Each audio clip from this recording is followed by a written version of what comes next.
Halo semuanya, perkenalkan nama aku Natasha Victoria, biasa dipanggil Nat, dan saya dari jurusan DKV Angkatan 2025. Pada hari ini saya akan bahas mengenai saya dan kebiasaan saya. Yang pertama yang akan kita bahas adalah 3 kebiasaan baik yang sudah saya miliki dan menonjol dalam diri saya sampai saat ini. Yang pertama adalah saya fokus pada solusi ketika terjadi masalah.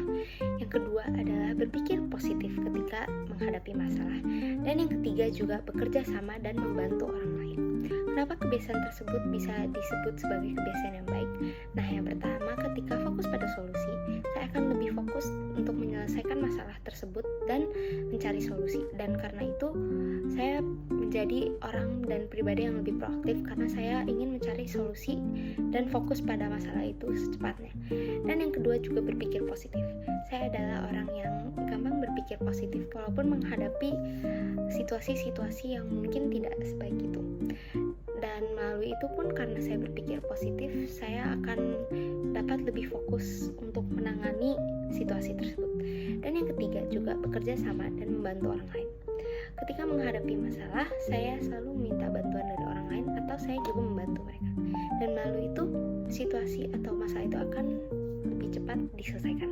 Dan apa dampak kebiasaan baik itu untuk diri aku sendiri dan keluarga dan teman-teman saya?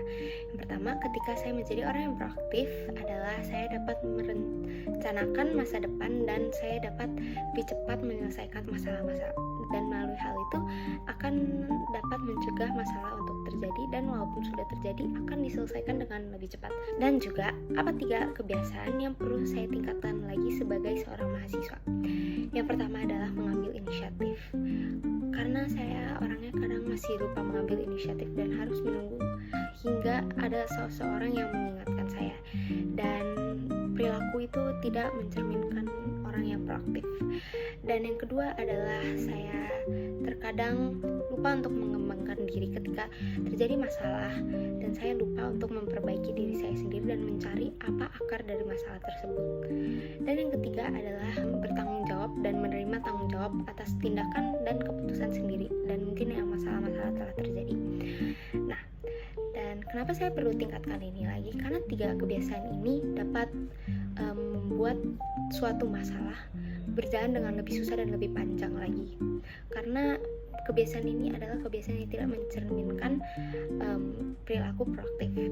Dan apa dampak untuk saya ke depan bila saya konsisten menjalaninya?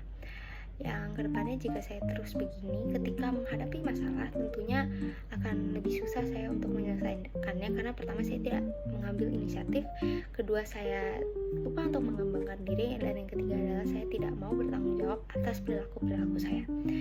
Dan karena itu juga jika nanti saya sudah dewasa, mungkin akan susah untuk diri saya untuk bekerja di lingkungan yang lebih besar dan yang lebih luas. Dan maka itu saya akan berusaha sebaik saya untuk memperbaiki kebiasaan-kebiasaan tersebut. Terima kasih telah mendengarkan video saya pada hari ini.